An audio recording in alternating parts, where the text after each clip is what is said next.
Yeah, so welcome to Daily Answer Writing and Mentorship Program for History Optional 2023. Today is our first day and we'll be starting our program with Ancient India. The syllabus is already declared and almost all of you, except for two people, I have seen most of the answers by now. Almost all of you have written basically okay answers. Around 4 or 5 people have written excellent answers. So I will come to that in a bit. Let us understand how these videos will work for us. In the videos, I will not restrict myself only to the discussion of the question, because history, like any other social science, is boundless and you can get any question from any direction. What is important is, have you developed the proper mental frameworks, approaches, and is there any other basic problem in your perspective? We have to get over that and be equipped to tackle any problem that may come from any direction. And you will see that in this video today.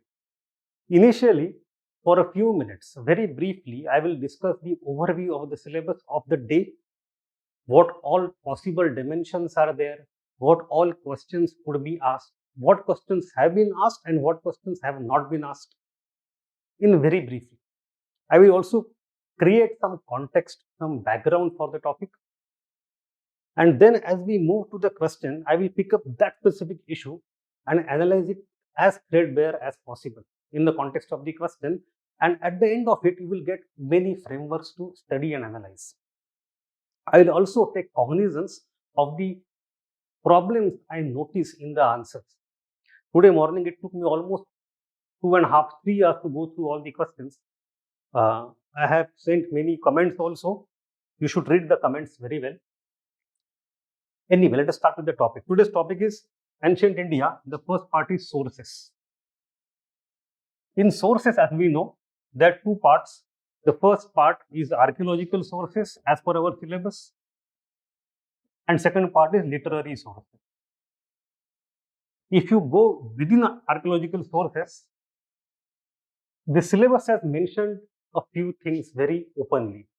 It talks of exploration and excavation, although no question has been asked so far from exploration and excavation. And I don't think, because you need to have the basic idea of stratigraphy and exploration, excavation, etc. But asking a direct question on it would be too theoretical for history optional. So far, no question has been asked. Then we have epigraphy, the study of inscriptions. We have coins or numismatics and monuments. This is what has been said in the syllabus, the 4 points: exploration, excavation, epigraphy, numismatics, and monuments. If you look at the previous year questions, UPSC has asked a few questions from all 3 of these so far. And on the literature side, which we will see tomorrow, there are still some very recurrent themes of questions. One theme is religious literature and to what extent it can be used. Religious. Okay. It can be used for reconstructing history. It could be Shruti, Vedas, Puranic, Itihas, Purana literature, Sangam literature. So, such type of questions don't come in generic sense, but come in a very applied sense from specific era. Then you have many foreign accounts. After a lot of years, this year a question was asked on foreign accounts.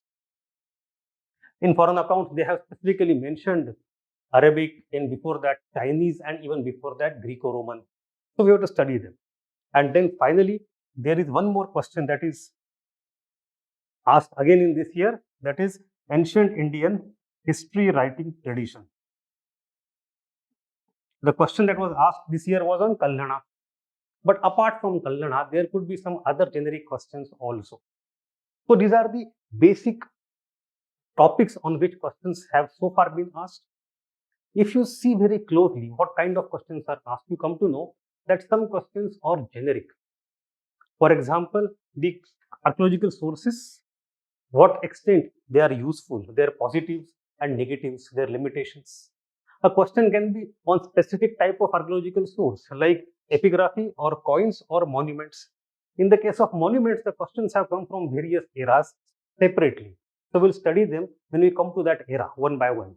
But in the case of coins and epigraphy, both types of questions are possible, either generic or specific era questions. For example, in the case of epigraphy, a question could be about the relevance of increased abundance of land grants in the post-Gupta era. It was asked this year.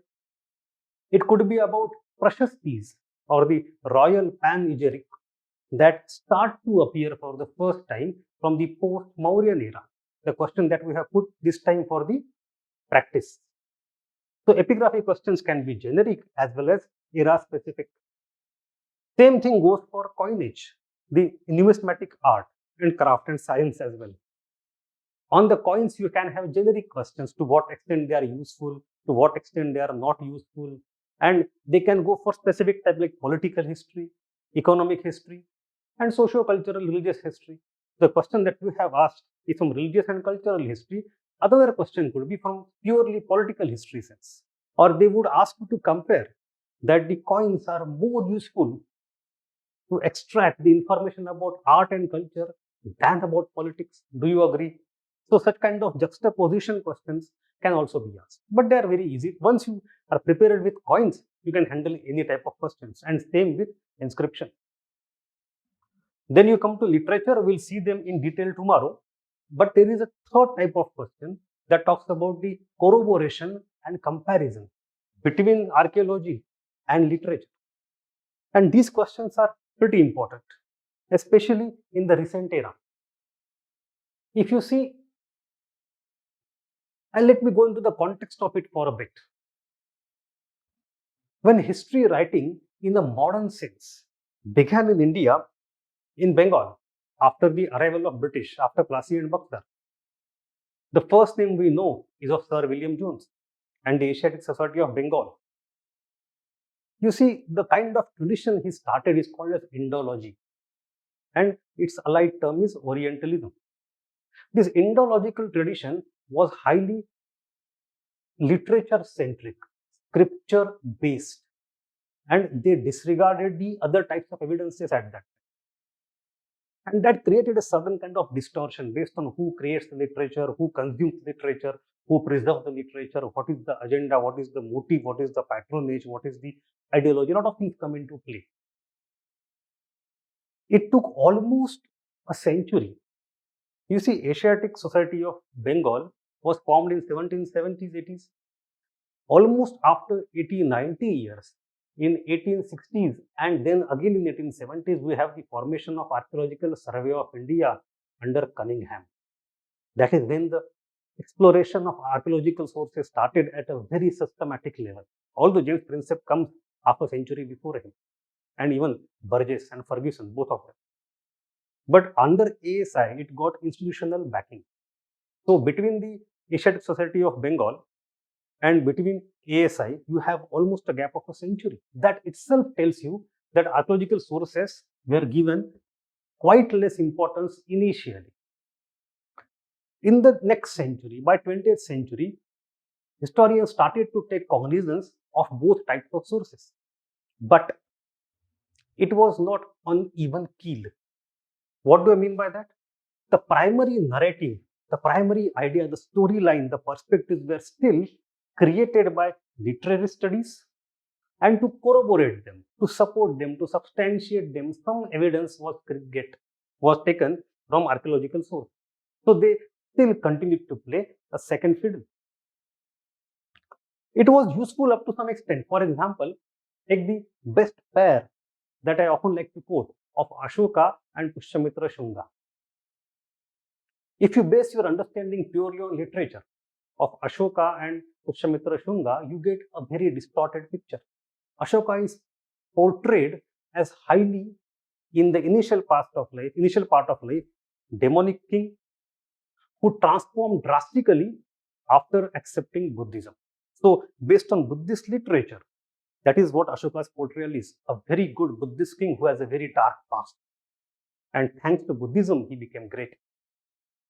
And if you again depend only on the same sources of Buddhist literature and try to understand the characters of the personality of Pushyamitra Shunga, he comes across as extremely anti-Buddhist, violent, bigot person who destroys the monuments, who massacres Buddhists, etc.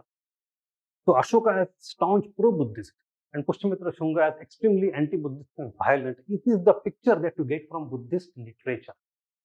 The moment you start corroborating it with archaeology, from inscriptions, from monuments, from any other things, you get to know it is not so true. Ashoka was not exclusively patron of Buddhism. He had built those caves for Ajivikas also.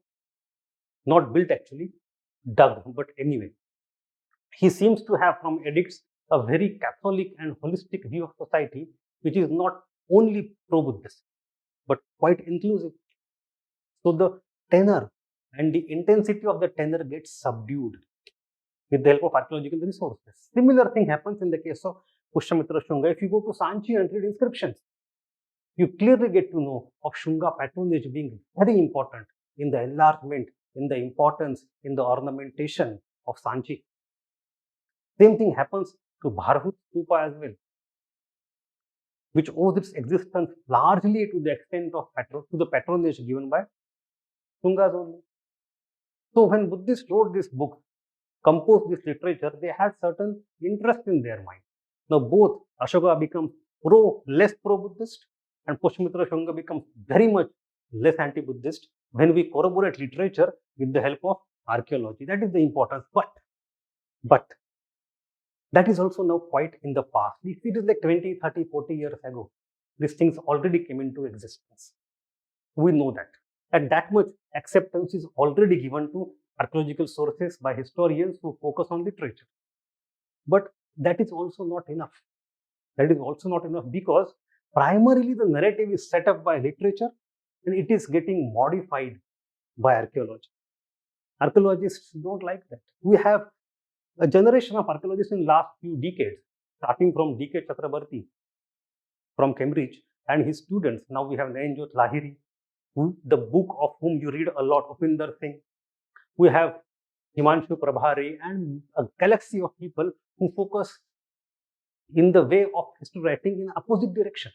They say that literature includes a lot of biases, so history reconstruction should be primarily based on archaeology. We have even attempts made by these people, they may not be very successful yet. In some cases they are, but mostly they are not. That can they create a history of India? Can they reconstruct a history of India primarily based on archaeological sources and then try to find out whether literature supports it or not? It's a long-term project. But it seems that there is increasing awareness among historians also to give more importance to archaeology now than in the earlier past. That is what the context of this topic is. It is in the classes, this topic has to be taught in the beginning, but it is very difficult. It becomes very useful to teach this topic at the end of ancient India and not at the beginning of ancient India. But anyway, come back to the question of the day. You have archaeological sources, exploration, excavation, epigraphy, numismatics, and monuments. Look at the previous year questions that have been asked so far. Some generic questions and some era-specific questions from archaeology. Reconstruction of early Indian history is hardly possible without help of inscriptions and coins discussed. It's a very broad question, 60 marker asked in the old pattern, and you can write essays after essays on this topic with the help of examples, no problem. Art and culture are reflected to a far greater extent than political history in the epigraphic sources comment. Comment type question, it is a critical analysis question. And it is only about inscriptions, and that too juxtaposing, as I said, art and culture on one side and political history on the other side. Not a difficult question at all if you have examples. You go to next question. Do you think that archaeological evidence often helps in the better understanding of literary sources? Comment. It is a very open-ended question on archaeological sources only. And in this question, what is required is to fit the plus and minus of both literature and archaeology and say that in collaboration and in corroboration, we get a better understanding of history. It is again to be proved with the help of examples, eras, regions, characteristics, lot of things. We have certain era-specific questions also.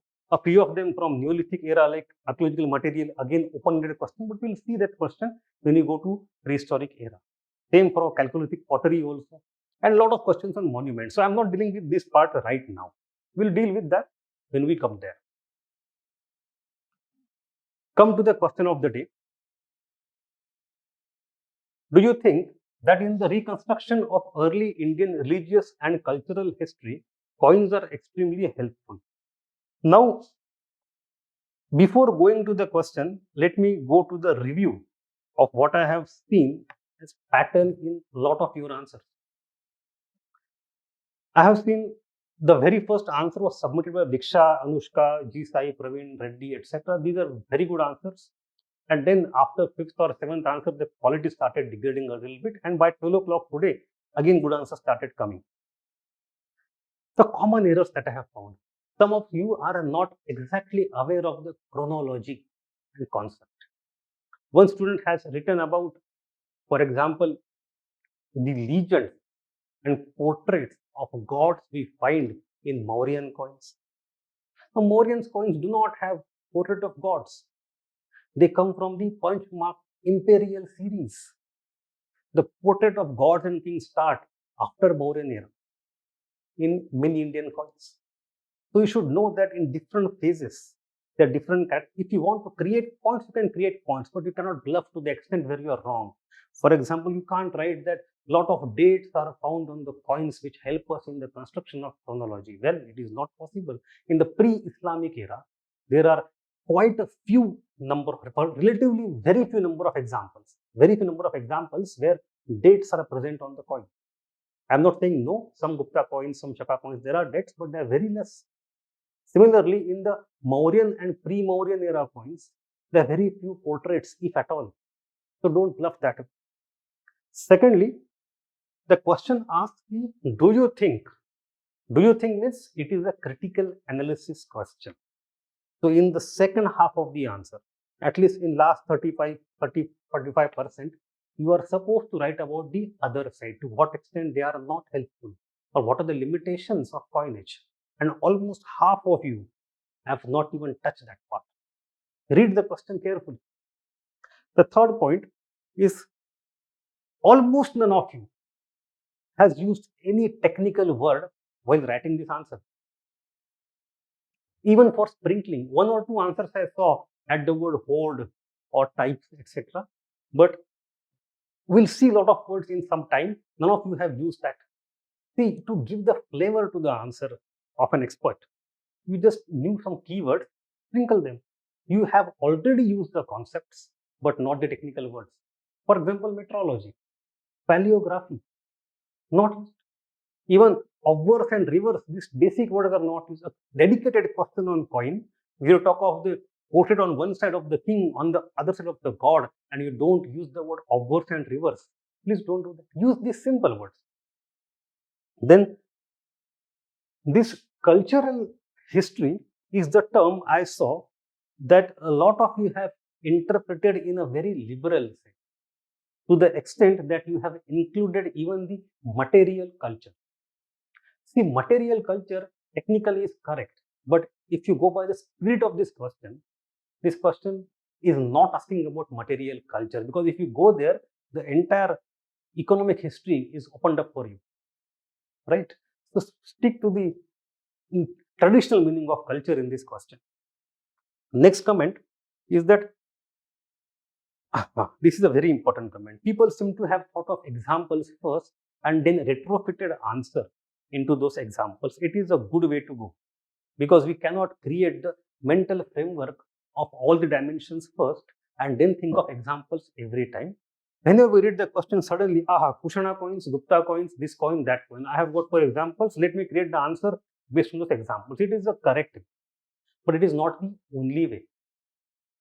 Once you go from data, like in this case, from data to structure, your structure becomes data centric, and data is something that you could recollect in the very first attempt, in the very few seconds.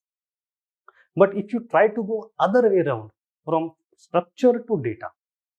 That in absence of data, let us create the framework, try to create dimensions, and then see for which dimension we can recall data from our mind. If you do that, it may not be possible in every question, but if you do that for as many questions as possible, the answer tends to become more holistic. You tend to miss less number of dimensions than you do otherwise. Ultimately, in the paper, you will end up doing both. For some questions, data to structure, for some questions, structure to data. But the mental exercise in the DAM for us is to go from structure to data and to create as many mental frameworks and structures as possible. They will come very handy in future. Today, we'll get some of them. Name of historians. I think Yashi has used and Durga also has used one historian, P.L. Gupta, Purushottam Lal Gupta. Apart from that, hardly any student I could see that they have used names of historians. Why are you doing that? Add some historians. You know, for every specific issue, you should remember one of the historians. In this case, P.L. Gupta is very famous. If you go before him, you have D.D. Koshambi also. If you go parallel to him, we have B.N. Mukherjee. And then in the latest generation, we have Helen Bhandare, the curator in the Museum of Oxford, Ashmolean Museum. You have a lot of people. I have a list of names: Joe Cribb, Terry Hardacre, J.S. Dale, Elizabeth Errington, Michael Michener. So we don't need to remember all these names, although I will give you some of these names and in which type of questions you should use which name. I'll give you that. But at least P.L. Gupta, B.N. Mukherjee, D.D. Koshambi, these are three very important people who have spent a lot of their life on study of coins only. You can use that. Anyway, these are my generic comments at the beginning. Let us look at the answer, how to approach this question and make it better. In my mother tongue, we have a saying, Namnala Gadibar Tel. So even before starting, I have given a lot of background now. So today we'll discuss not all aspects of answer writing, we'll go step by step. In this question, we'll focus on two things: how to generate better introduction. This is the very important step, and most people get stuck here. And as it is said in English quite often that if anyway, I don't recall the exact specific phrase now, but if you start good, majority of hurdle is taken care of. But starting and writing a good introduction is not easy. And once you see one model answer or one good answer of a student or a topper or even some class, you get hooked to that specific introduction line. You should not do that. On one side, I agree. You have to generate stock introductions, which can be applied in multiple questions liberally. It saves our time. It is very difficult to think of innovative introductions in the examination hall. So for every topic, for different typical questions, you should have stock introduction ready. But you should also have enough agile mind to create different introductions for the same question. And that is the reason I will not give you model answer. I will give you multiple answers to which you can, darwaze khul jayenge, dil ki khudkiyan, man ki khidkiyan khul jayenge. So let us see that. For this question, I have 1, 2, 3, 4, 5, 7 kind of overlapping, but 7 introductions. Let's look at first one. Oh, it got locked. Yeah, the first one. Some kind of introduction, very basic. Just introduce the topic. If you don't recall anything else, such intros come very handy. They are the easiest to start with, most obvious, and painless. So, in the study of early Indian history, two types of sources are used, literary and archaeological. Study of coins called numismatics falls in the archaeological sources and act as a very important source for the reconstruction of history. It is nothing but rehashing of question in a generic manner. It qualifies as a valid introduction, although it is not a favored one. It is valid one. Similarly, the second one, study of coins called numismatics can help in the reconstruction of not only political and economic history, but also socio-cultural and religious history of the past. A different dimension of question is taken and talked about the similar thing. Very easy. And such kind of, you can replace coins with inscriptions, and same intro can be used in a generic sense for any type of question on this topic. But let us try to understand some more specific and more direct introductions. Come to chronological sense. Almost all the states and their rulers in the past 2700 years, the time when the coins started almost, of history of India have issued their coins which collectively offer a treasure of source material for reconstruction of history. The same introduction by adding the dimension of chronology. Again, equally valid. Or you can even go deeper in chronological sense. History of coins in India have evolved. It should be has evolved, but anyway, has evolved over time. The initial PMCs, punch marked coin, it is called PMC in shorthand. PMCs, due to only a few symbols, don't help much in the understanding of religious and cultural history.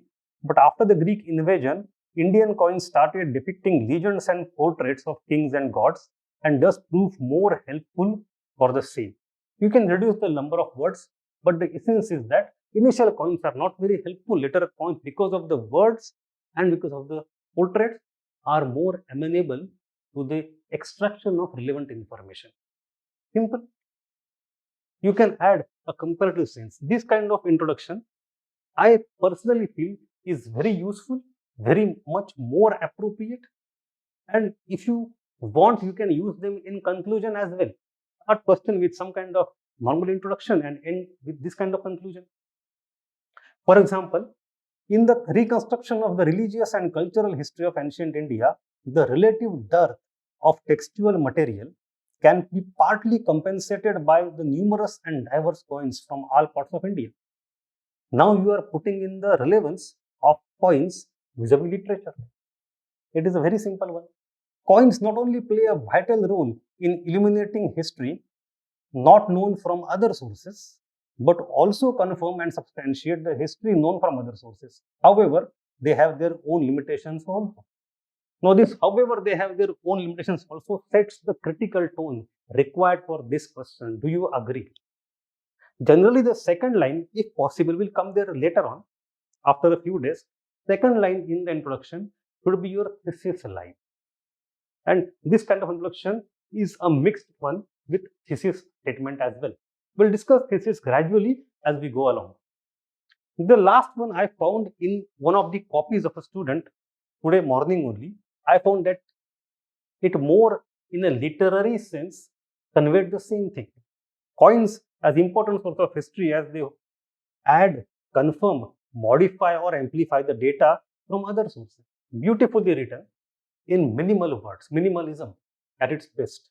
Especially for 10 marker questions, such kind of line is very useful. You can use the same introduction with other kind of sources, pottery, other tools, or even inscriptions, anything. Now you think you have got so many different introductions for the same question, and most of them are applicable in other areas also. That is how you should think critically. Anytime you take a question for practice at home in DAM, don't get confined to only one introduction. Think of 2 or 3 intros and also 2 or 3 conclusions. Secondly, if you think of conclusion before you start writing the question, it provides you appropriate end and you can build up your answer towards that end. It becomes a logical flow. You cannot think, you must not think of conclusion when you reach the conclusion. It should be clear in your mind the moment you see the question, I want to conclude where, and then you build your tempo towards that. That brings you a lot of lucidity and clarity of thought in your answer. Now, that is about introduction. Enough for today. We'll do this exercise quite more often as we go along. Before going to the main body of this answer, let us try to tackle this numismatics in general. In general, how to generate diverse set of points. Let me go to board first. You see, you have, for example, when you look at coins, we think of dimensions first. You have political, administrative, everything. You have economic, technological, you have social, religious, and cultural, a typical thing. You can also think of writing an answer on the coins chronologically, starting from the Mahajanapada era Or even before that, we have the textual reference to the coins. Textual reference, but not the actual coins available to us. From Mahajanpada era onwards, I even have actually purposefully brought the coin of Mauryas today. I have got this silver punch mark coin of Mauryas. I don't know whether you can see that. Beautiful coin. If some of you are in Delhi, we can see that someday. But anyway, Mahajanpada onwards till the post-Gupta era or early medieval era, we can go chronologically and write the answer. And we have ready-made dimensions from every part. If some important facts, Kushana coin, this, Chola coin, that, Sangam era coin, that, Gupta coin, we remember these typical facts. But these two things are very constricting sometimes to give you a requisite depth. So I will also add the third column here, where you can get pointers to generate diverse points. You see, in history optional, I will give two important arguments or two important points. Adding more examples will not necessarily give you more marks. If I want to prove one point, and to prove that point, I am giving you different examples from different eras, like some examples from Gupta era and some from Kushan era. Both the examples are proving the same argument. I am wasting my space, wasting my word limit. It is enough I have an argument, and for support that, to substantiate that, I have an example. Good enough, move on to next argument. It is not only about the quantity of examples, it is about the quantity of arguments that will give you good marks.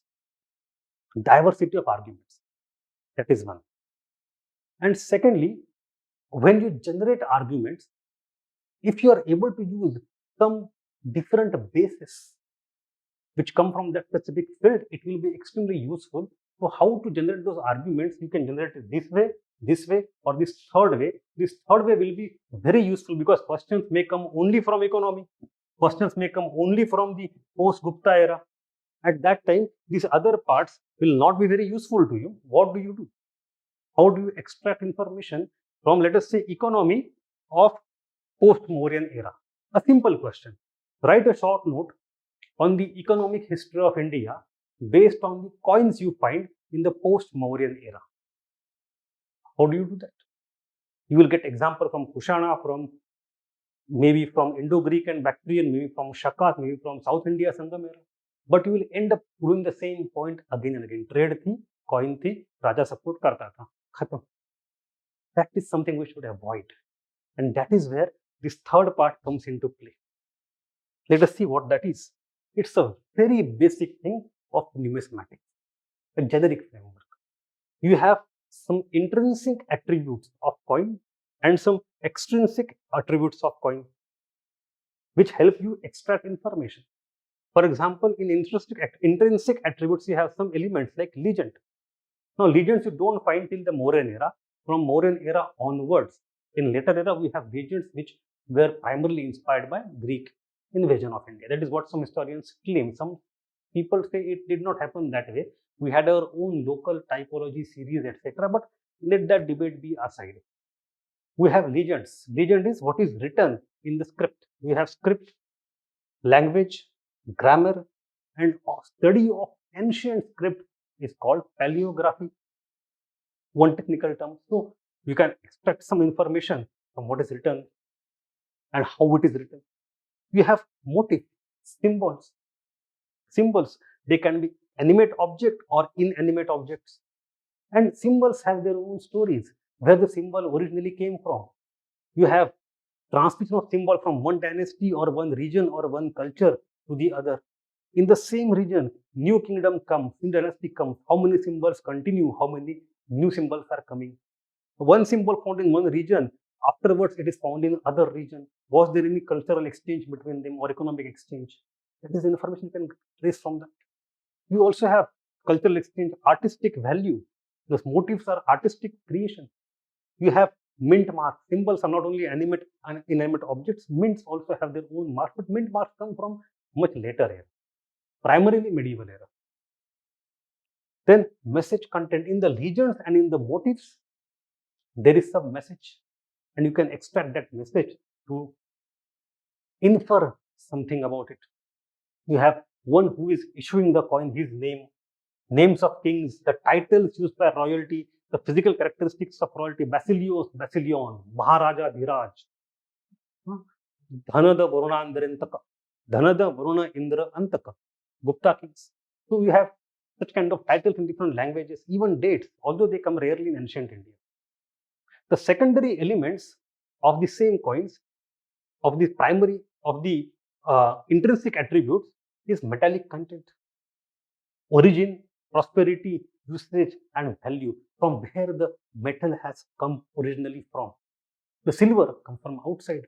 The copper, based on trace element analysis, comes from that mine. So you can know the exchanges. You have number of coins, their uh, value based on the purity, tells about prosperity, how much long it was in usage, wear and tear. You have all these things that you can extract information from. The fabric, shape, size, thickness, design, workmanship. Fabric is again a technical term. You also have metrology, weights, different weight systems. I have also brought one more thing today. These are the seeds of Gunja, Rattika. These seeds were used as a measure of weight in Indian coin system for a long time. Anyway, so you have technologies of manufacturing, punch mark, coin molds. Whenever question comes of coin, you should presume that you can also write a line on the coin molds and dies. For example, a site which has got lot of coin molds and dies, it is a site of manufacturing or minting site, a town or a settlement maybe. The location of mints also tells us a lot of the economic history. So these are all intrinsic elements. Intrinsic means the things which are on the body of the coin, where you can extract information from.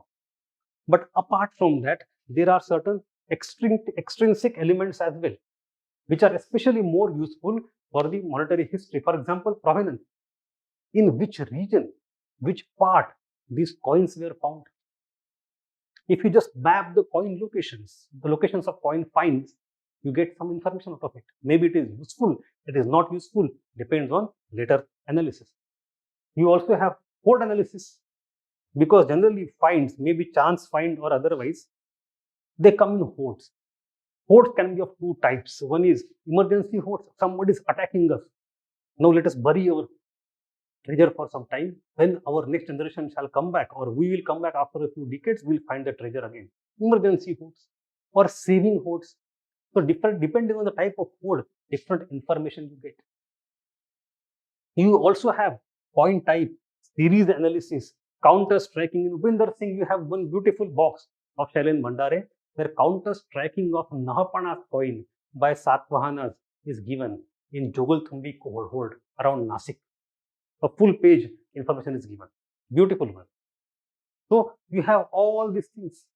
Now, if I ask you to generate points on economic history, on artistic history, on political history, you can create a lot of points. Some of them will be useful, some of these will not be useful depending on the question.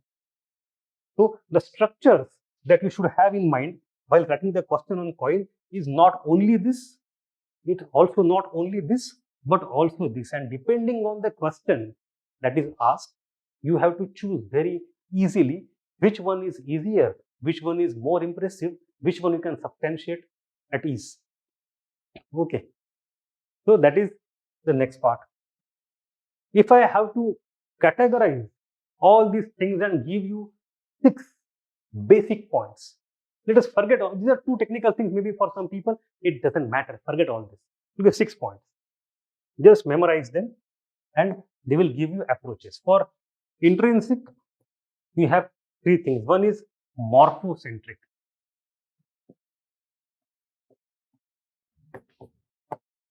Analysis, morphocentric, morphology, physical attributes, size, shape, weight, all those things. One is semiocentric, semiotics, study of symbols, the motifs, the portraits, all those things. If you make them as primary, it is study of symbols. Third is cryptocentric, the legends that are written on the answer. So Whenever a question on coin comes, you easily have at least 3 points. One based on size, shape, weight, grain, fabric. One based on the legend, the symbol, the portrait, and one based on, sorry, this is based on legend, the language and script and all those things. And then you have extrinsic analysis. Again, 3 points. One is geocentric, the location of the find or the find spot of the coin. And does that geographic location tells you anything? The regiospecificity, as they call it, but geocentric point. You have chronocentric. You can try to create chronology based on either dates given on the coin or through many other possible statistical or otherwise methods. Chronology. For example, we will use all of these in our answers today. You also have archaeological analysis, archaeocentric, where the coin was found, in which stratigraphy, along with which other finds. If it is a hold, then I go for the statistical analysis of entire hold. You can come up. So point is that these are the 6 basic physical dimensions you can remember very well and try to use 3 or 4 of them. Do not use these words. These are too technical for your requirement. Don't use them.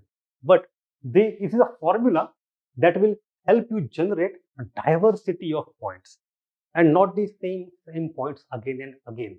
For example, in today's answer, a lot of you have focused on semiocentric analysis. This is the portrait, that is the portrait.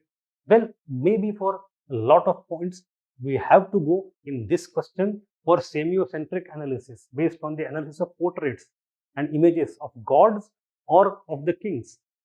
But can we at least try to add 1 or 2 dimensions from the rest of the 5? If your answer is solely based only on this semiocentric analysis, then I would judge that you are not able to think in diverse pattern. Your mind is stuck on one single railway. Go laterally. That is the only point I wanted to make. Anyway, let us come back to the answer. Too many points to convey. The religious history. Now, in the body of this question, we'll divide it into 2 parts because the question demands that. Religious history and cultural history. And there is also a third part because do you agree type of question. So critical analysis shall also come. Now, I saw one copy of a student in which he had mixed this third aspect in the first 2. That is, in the religious history, he had put the counterpoints then and there. And in the cultural history, he had also put the counterpoints then and there and tried to make it a simple structure, 2-part structure, which is a fine attempt, but it is too difficult to achieve. So you go for simple thing, 3 parts of the body. The third part can be little shorter, depending on the need. It is 15 markers, so we have little larger space. If it is 10 marker, third part itself merges into conclusion in 1 or 2 lines. That's all. Let us start with the religious history. In the religious history, the very first point that most of you have written is about the personal religious preferences of kings or religious policy, patronage given to which religion or which cult, or the policy of toleration followed by many kings, etc. Correct? In that also, you can think of multiple ways of arranging your points. Firstly, kings issue coins with the portraits from popular religion. So, if religion is already popular, kings patronize that because they want legitimacy. So, from the coins we come to know that kings are seeking legitimacy from something which is already popular. So, what was popular? What is on the coins? We have example, tree in the railing symbol that we found on the Mauryan series, the imperial series, not the local series, the imperial series that depicts possibly Buddha in Nirvana or enlightenment movement. You have Gupta coins that talk a lot about Vaishnava symbols. There is Garuda, there is Lakshmi, there is all host of Vaishnava symbols. So we come to know that Bhagavatism is very important in Gupta era. You can have other examples also. Examples can vary. You can come up with multiple examples. The dimensions are more important. You have personal religious preference of the kings. For example, we say that in the post-Mauryan era, Buddhism is rising still further. At the same time, Vedic religion is not gone. So you have sacrificial cult in the post-Mauryan and Gupta era, kings sacrificing at altar or horse with yupa. For example, a very famous Ashwamedha coin of Guptas. You have religious syncretism, eclecticism of kings, or overall cosmopolitan culture. Kushan coins, okay, Kushan coins of Kushanas, anyway, bear the effigies or the, again, symbols or the portraits of several Greek, Iranian, Buddhist, and Brahmanical gods. So what you extract from that depends on you as a historian, but you see the diversity, cosmopolitan, acceptance, etc. Titles, again, as a semiocentrism should not be your only approach. Even the titles that are used on the coins give us certain information. You have, for example, divine kingship or the religious and cultic affiliation of the king. You can derive not only from the symbols but also from the titles of the coin. But this is only one part. You don't have to look at the history of religion from the coins only connected to royalty. You can look at the history of religion independent of kingship also from the coins, and you can try to derive some points. For example, geographic and chronological spread of the cults. The very famous example of the coin, the silver coin that comes from 2nd century BCE from the north of Afghanistan at the end of the Hindu Kush, Ayak Khanum, is of Balaram and Krishna. So we know that coin.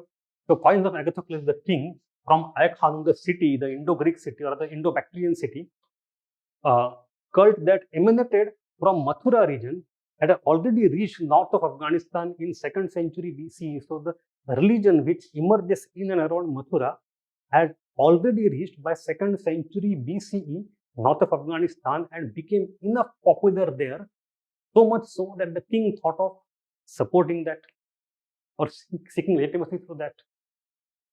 So geographic spread of various cults you can get to see. You also have development of religious and other pantheons. Pantheons is like host of gods who are related to each other. It's development of religions. The spelling is wrong here. For example, if you go to Kushana coin, in the Kushana era already the entire Shaivite pantheon has come into play. You have Uma, you have Vishakha, Kanda, Kartikeya, all of them you see on Kushana coin. The Kushana coins also show you the Buddhist pantheon coming into being with the example of Maitreya on Kushana coins. It is not only Buddha, but also Maitreya and some other bodhisattvas that start appearing on Kushana coin. You also have goddesses. If you go to Bengal, if you go to other parts of North India, you have some coins where you see goddesses that talks about tribal culture, assimilation, tantricism, etc. So how the religions are developing. You come to development of iconographic forms. So the same gods that exist throughout history, initially you only had literary descriptions of the gods and their attributes, divine attributes. But when they were portrayed either in sculpture or on the coins, coins is a plastic art. It's a medium of plastic art. So I have not used the word plastic art here. You can note it down somewhere, plastic art. It's a minor art and plastic art. So coins also are kind of plastic art, and they show how the gods are portrayed, and portrayal of gods don't remain constant throughout the history. It evolves over time. So you have, for example, representation of Buddha in human form is first noticed in the coins of Kanishka. Before that, we don't have Buddha in human form. We see in sculptures, we talk about the transition from iconic to uniconic. That happens there. You have earliest depiction of Shiva in human form with 4 hands is seen on the coins of Kanishka, and that of Vishnu with 4 hands on the coins of Vasudeva and Kushana region. So you have how the gods are depicted, how they evolve, the physical attributes. You also have evolution of mythology. Lakshmi, as she is shown under the influence of Indo-Greek culture, Ardukshu, and gradually by the time you reach Gupta, she is fully shown. So you have all these things. The motifs that are associated, especially if you go to tribal coins, in various tribal coins and Ganasanga coins in Himalayan foothills, especially in Punjab region, you find a lot of motifs of Nandipada, of Trishula, of Garuda, etc. They also tell us about the associated mythology of the specific god. Now you see how many points we have. You will not be able to write all these points. It is well beyond your word limit. I know. I definitely know.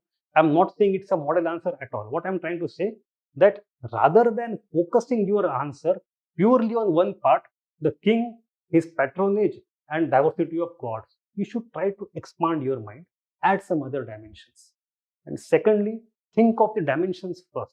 Development of religion, development of iconography of God, mythology of religion, and then think of examples. Maybe the same examples, you can give them spin and use them here. It's totally fine. Let us go to the next part. That is culture. In that, again, the similar thing. The very first point, which almost half of you have correctly written, history of language and script, which is an important part of culture.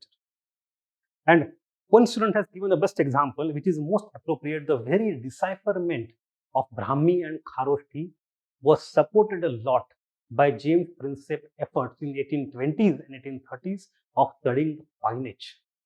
So paleography, study of ancient coinage, starts here only at the beginning. And without the decipherment of Brahmi and Kharoshthi, we would not have been able to read Ashokan edicts. So you have mixing of cultures, and in which region. Kharoshthi coming, which language, which script, their combinations, they tell us how different cultural and community people are mixing. You come to next point, artistic workmanship. This point nobody has written. Even the depiction itself is art. The molds, the dyes in which the coins are minted or casted, it's a work of art, not only technology or economy. So you have to talk about that. It reflects some aesthetic taste of the people at that time. And the way the especially kings and sometimes queens are portrayed, that also talks about the style of sculpture. You have, for example, Indo-Bactrian coins which have the superb Hellenistic features. Hellenistic is Indian and Greek mixed together. You also have Satavahana portrait coins. You have Gupta portraits, beautiful gold coin. They have the human attributes. You have cultural assimilation, starting from Greco-Bactrian, Indo-Greek, and then later on you see gradually not only Indian gods, maybe Hindu or Buddhist, start appearing on the coins of these foreign invaders. The foreign invaders over time don't remain foreigner at all. They get completely assimilated. Even the legends tell us the names of the things have changed. They become Indianized. So cultural assimilation, or a lighter version of it, is cultural interaction with some other examples. Gadhaiya coins that we find from Bengal to Rajasthan in North India and MP also, these Gadhaiya coins in the early medieval North India, they clearly show the influence of Sasanian Empire, the one that was at that time in Persia. So it shows cultural interaction. So artistic sensibilities are getting transmitted from one culture to other culture. See, these examples are okay. You can come with some different culture point, doesn't matter. This argument is important. Cultural assimilation, cultural interaction, that tells us some idea. I have found some other points also, although I have not developed them completely to include in the answer. You can use them either in this answer or in some other answer as well. Look, for example, at animals and birds representation based on the question that was asked this year in prelims. Bull and lion. You have various animals and birds on the coin. You have hamsa, geese, elephants, horses, humped bull, garuda, other things, how they are represented. You also have weights and major scientific development at that time, which units are used. You have musical instruments, Samudragupta's, the Veena playing Samudragupta coin, very famous one. You have portrayal of humans and gods, the ornaments, the hairdo, the helmets, the clothes, you can entire history of it. But for these points, you already have a lot of sculptures available. So I would not say that these are the points exclusive to coinage. They are very well there in coins, but other sculptures are very much more helpful to extract this information. So I have put them as secondary points. You have tribal coins, local series of coins, other usages, ornaments, amulets. So you have a lot of things. These are relatively less important points, but they can be used as buffer points maybe, or fodder points. Now comes the third part, the critical analysis. First point, that there is no physical specimen of coin found before the era of Mahajanapada. And then the dating of the coins in ancient India is very difficult. I have not added dating wala point here maybe, but anyway, not much religious cultural information can be extracted before the arrival of Greeks because the points don't portray much information anyway. Dating is not easy in some cases if the dates are not there. Being archaeological, they are more authentic and objective, yes, compared to literature. However, there is still some room for interpretation. We generally tend to say that the sources which are archaeological in nature are objective and literary sources have less objectivity. It is true, but it is only true in the relative sense, not in absolute sense. In archaeological sources also, there is room for interpretations. I'll give you two examples. One is the king-queen type of Gupta coin. Chandragupta Pratham, the first Chandragupta, he has a very famous gold coin with his wife, Kumar Devi Lichaviya. Now, why would he put his wife on the coin along with him? He was the first Gupta king to portray coins or to mint coins, or the coins of the first Gupta king available to us. It seems that women had more importance, more role to play in politics, like Noor Jahan maybe. But many historians go in the other way and they say it is not Kumar Devi who is individually, personally important. It is the fact that she comes from Lichavi clan. That is important. Because at that time, in the beginning, Guptas don't have a great pedigree. They don't have social acceptability as much as some other old families. So a person who has acquired wealth, power, political status, but does not have equal social status, gets married or forms a married alliance with some other family which has a long-standing prestige, and then does full propaganda out of it. So if you interpret in that way, it means that role of woman is not the point. Who knows?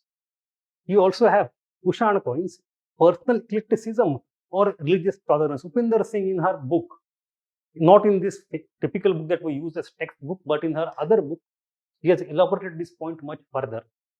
That when you see multiple gods and goddesses of Hinduism, Buddhism, Iran, and Greek, etc., on Kushan coins, what does it mean? Well, the kings were supporting all the people and all the gods. So, was it a royal tolerant policy? Or the kings had personal worshipping towards or faith of different gods? Who knows? You can't know that. By purportedly calling it toleration, it will not create that policy in front of us. You have to support that with the help of literature, which is not available to us. So we don't know. It could be interpreted in either ways. You have elite or dominant cultural representation by and large, barring for tribal coins, etc. By and large, coins portray what the elites think. They don't give you a subaltern view very easily. Very easily. Sometimes they do, but not very easily. And most important point, survival bias. You cannot create economic or any kind of history based on coins if you go by number of coins available. What is present today, in what proportion, may not be representative of what was present at that time in what proportion. The things which are, let us say, abundant today, copper coins of certain era. Can I say that 1000 or 2000 years ago, a lot of people used to use copper coins a lot? Maybe some pottery or tin coins or bimetallic coins were more used, but they were more used so that they were reminted, recasted into other objects in later era. Who knows? So you have to take other factors into consideration to arrive at the relevance of the proportion. So it has survival bias, reminting, reuse. Only a small fraction of what was there at a time may be discarded that survives today in the form of codes, etc. And possible conclusions, they are very simple. I will not dwell upon conclusion today. It is the first day. We'll go gradually and build the holistic attempt. This was about the question number 1. Now let me very briefly touch upon the question number 2 as well. It was about inscriptions.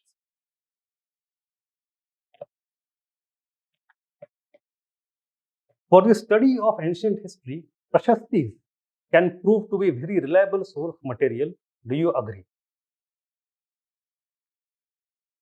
Here I will not dwell upon the as many details of different types of approaches, but I will give you enough content to think about. First of all, what is Prashasti? This question has not been asked, but very well expected for two reasons. For last 3-4 years, they have not asked specifically a question on source of archaeology, either coins or prashasti.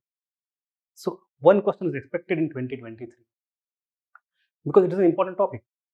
And secondly, they have asked a question on inscriptions in a way of early medieval India in that era. But once you come to post-Maurya or Gupta era, a question that would most probably come, especially on inscription, would be about either prashastis, or they can ask a specific question on Ashokan inscriptions, but that is a separate category of questions altogether. We'll deal with those questions when we come to Mauryan era. So come to prashastis. What are prashastis? They are royal prashasti, prashansa karna, eulogy or panegyric, and they start appearing for the first time in the post-Mauryan era. Ashokan edicts are not prashastis. Ashokan edicts are not prashasti. It is after Mauryan era is gone, we have the beginning of prashasti. The first prashasti that is available to us today is the prashasti by Karavela in Udaygiri Khandagiri, Atikumpa cave, probably the 1st century BCE. So these prashastis emerge in the post-Mauryan era, so they cannot give us information of the Mauryan and pre-Mauryan era. And they were mainly used for the purpose of legitimization. The king wanted to proclaim, उस जमाने में ना internet, ना TV, ना newspaper, ना mobile. How do you proclaim? You have somebody who goes from village to village, डंका पीटते हुए, and you also have such kind of inscriptions. Carefully constructed biography of kings in epigraphy. Epigraphy is study of inscriptions. Carefully constructed biography of kings. So these inscriptions are carefully constructed biography. They were meant not only for publicity and propaganda, they were meant also for future generations to remember the king or the things he wanted to be remembered for. So they don't include all the things. So you have commissions, they purposefully want to say one thing. Omissions, exaggerations, distortions, everything comes there. These are the points of analysis. You also have composition of the language. They are authentic because they're inscriptions. Yes. They are objective, they're inscriptions. Yes, they don't change. But composed in Kavya style and not plain factual way. So the very genre of literary composition of the prashastis is found to be poetic in nature. They have many metaphors, similes, extrapolations, exaggerations inbuilt in the genre of literature. You also have idealized and formalized than individualistic. So Ashokan edicts are very unique because Ashoka himself is talking. Devanama Piya, Piyadasi Laja, Hevam Aha. Thus spoke the king and all these things in Prakrit. Devanam Piya, Piyadasi Laja, Hevam Aha. But prashastis, king is not speaking himself. Some agent of him, some darbari, poet or some mantri or maybe some family member, mother or wife, they write about the king in glowing terms. And the way they write is very formalized. The phraseology is very idealized and not individualistic. So they can apply the same language for any other king. It won't make much difference. We don't get to know the real person behind the prashasti through the prashasti. We only get to know the outer cover, the one they want to show. But in the case of Ashoka, his own voice can be listened to the edicts, not in the prashastis. It generally contains three elements. These are the three elements about which you can write in the answer. Genealogy. I come from, my father was this, my grandfather was that. I come from Surya Vamshi, Chandra Vamshi. So this Chandra Vamshi term for the first time in inscription is found in, for example, Karavela Prashasti. He says, I come from that kind of dynasty. He tries to connect himself with Puranic lineage. You also have brief biography. Yahan pe you will add more points. Personal attributes. For example, Samudragupta is called as Samarashata, Kaviraj. He is Kaviraj. If you read Allahabad Prashasti, it says that he is such a great composer of poetry. He is Kaviraj that even Narada and Tumburu are put to shame. So the god of music and god of poetry are put to shame. That is the skill of our king. So exaggeration is inherent in the personal attributes. If you go to Nashik Prashasti of Gautamiputra Satkarni, written by his mother when he was long dead. She says, "Mera beta itna badhiya tha. He had dole shole, like Arnold Schwarzenegger. His eyes were these and his danda baitak, everything is given." So you have personal attributes of the king because they want to create the image of the king for the public. You have political achievements, wars, conquest, geography, regions, they control everything. You have welfare activities and donation and charity work. And you also have religious, cultural actions taken by the kings. So the numerous points given in Prashasti can be categorized into these 3-4 baskets. So if I am writing about Prashasti, I write only about political points, my answer is incomplete. Rather than writing 4 points on politics, I should write one on political, one on welfare, one on religious, cultural, etc. It makes my points more diverse, my arguments more diverse, my answer more holistic. Then you have idea of kingship, in which they use analogies from Dharma Shastra, Itihasa, Purana. We will see those things as we go along. Let me give you an idea of some very important Prashastis which you can use in any question on inscription in general or any question on Prashasti in specific. These inscriptions you should know by name, by year, and you should be able to write at least 4 or 5 lines on each of them individually. Apart from Ashokan edicts, we have to see in detail. Hathigumpha inscription of Karavela, he talks of not only attacking Ganga Valley twice, he also talks of defeating Greeks, Yonas, of defeating Satavahanas, defeating southern people, etc. He talks about almost kind of all India conquest. But it is not supported by any other source, neither coin nor other source. So we don't know whether he is lying to his teeth, boasting, or there is any veracity. We can't speak either way because it is uncorroborated. One day it will be solved, the puzzle, who knows? We have Nashik Prashasti of Gautamiputra Satkarni by his mother, I just talked about it. You have Junagadh Prashasti of Rudradaman. These first 2 Prashastis, Hathigumpha and Nashik, they are in Prakrit. Although Nashik Prashasti, the Prakrit used by Satavahanas is highly Sanskritized, but still a Prakrit. Hatiya Dapa Manamad, they would say, for example. Kshatriya Darpa, etc. But it is Prakrit. From Junagadh Prashasti onwards, all of them come primarily in Sanskrit. Junagadh is the first one. It talks about the shift in the culture of India. And who is the person who is doing that? A foreigner. Indian kings before him used Prakrit. A foreigner started to use Sanskrit for inscription purposes. Anyway, Prayaga Prashasti of Samudragupta. You see exaggeration here. Very famous exaggeration. Harishena, the composer, Mahadanda Nayak of Samudragupta, says that the king of Sri Lanka, the Sinhalese king, has submitted himself before Samudragupta. It is over exaggeration. The Sinhalese king wanted to, or rather asked Samudragupta for some patronage to some Buddhist monuments in the heart of India. And for that the king sent some money. But that money was interpreted as tribute by Harishena to sing the paean and the glory of Samudragupta. See the distortion that comes in.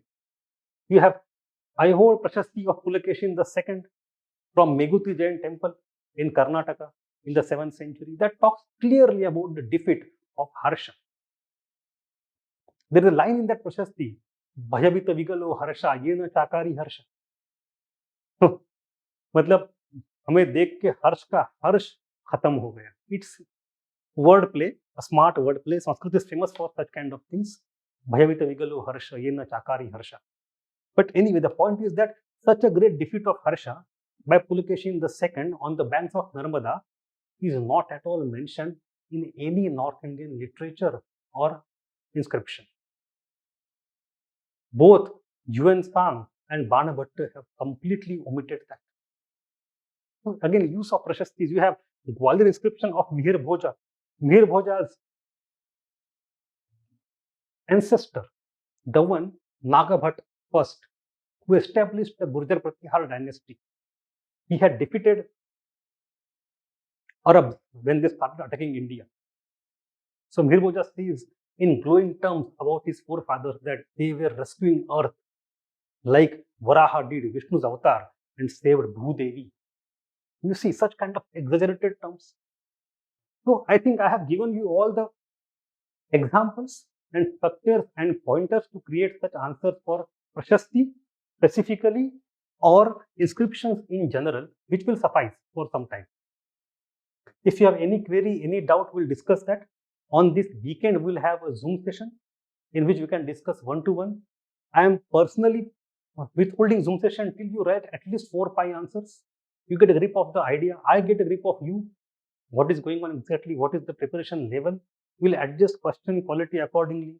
We'll also adjust our discussion format accordingly based on the inputs I get from you and from your answers. Otherwise, I'm available on Telegram anytime. So, till then, thank you.